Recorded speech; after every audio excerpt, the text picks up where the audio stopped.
All right, now that we got this thing on its way to piping hot, we're ready to resume. And as we were throwing the log on the fire, we were talking a little bit about just the middle school phase of understanding what's going on with your body. And, the sport concept came up about, you didn't really understand what was happening at the time.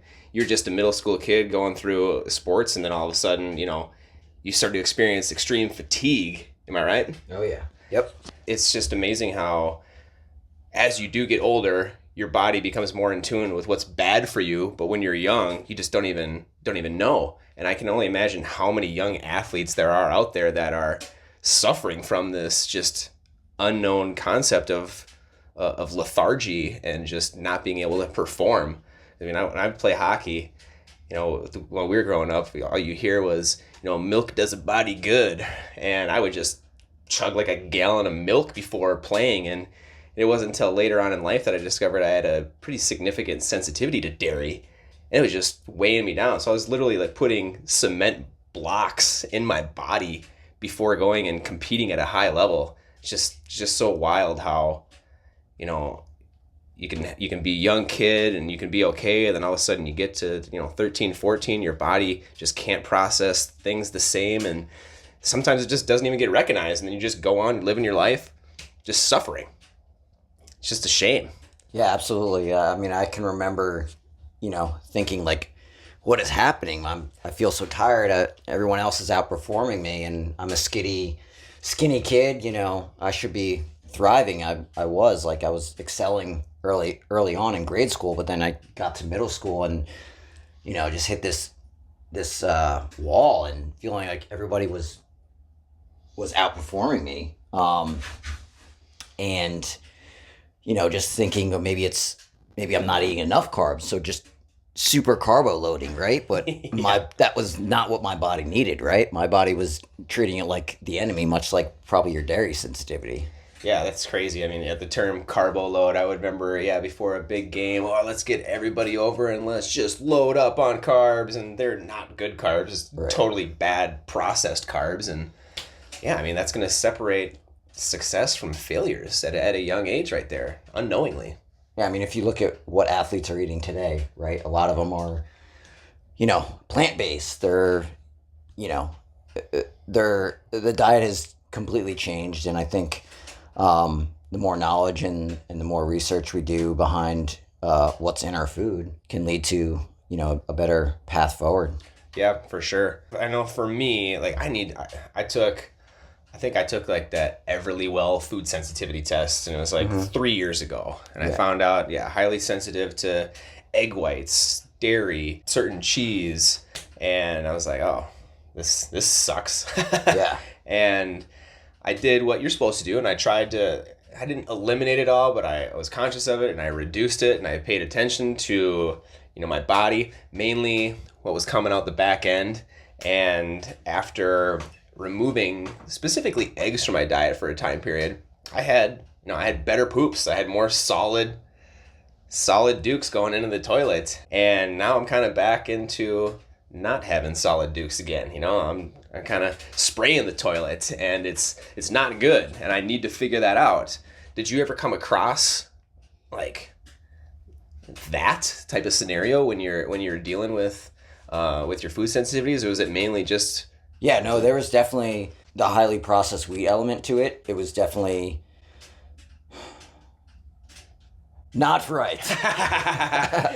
You know what I mean? And it's crazy that, I mean, you can literally evaluate your health by what's going in the toilet. Yeah. You know what I mean? For sure. And understanding that one of my best friends just recently passed away from colon cancer, and it was the second bout of cancer he dealt with, the first one being lymphoma. And if we, even talk about and look at those subjects, the amount of cancer that's increasing in the United States, right?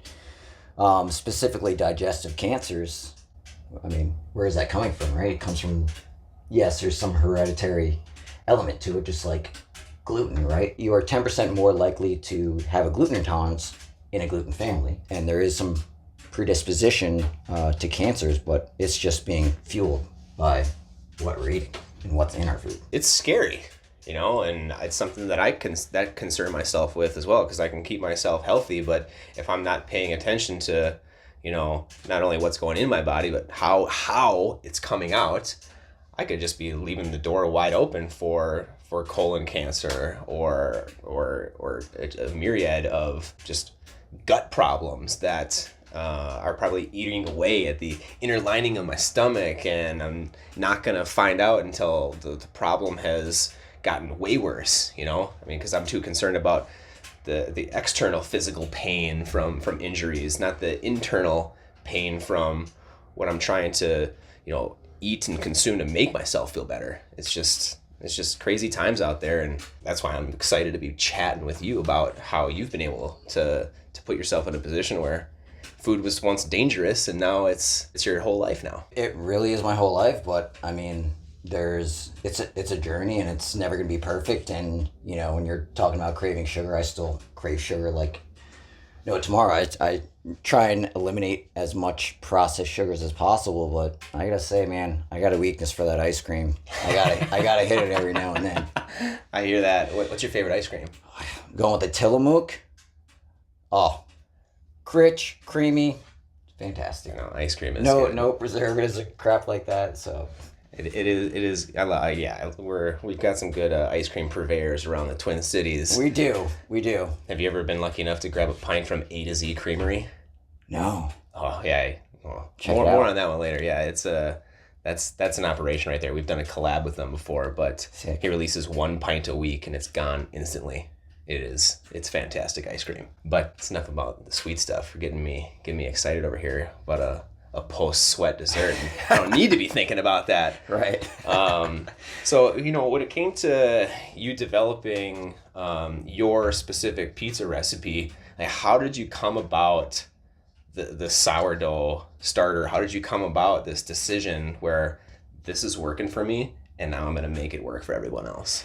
Yeah, well, that's kind of why I pursued pizza, because I felt like being from New Jersey is where I was born and raised, and New Jersey and New York has a type of pizza, right? New York style pizza, which is thin, crispy, slightly chewy, kind of embodies like all the things that great pizza is for me. And then there's Neapolitan pizza, which is your Italian light, different kind of chew, less cooked, more char. And I wanted to develop a pizza that was kind of in the middle, that walked that line of New York texture and that char from Neapolitan, and the approach to ingredients. And that's why I went in that direction, knowing that how am I going to make the best pizza?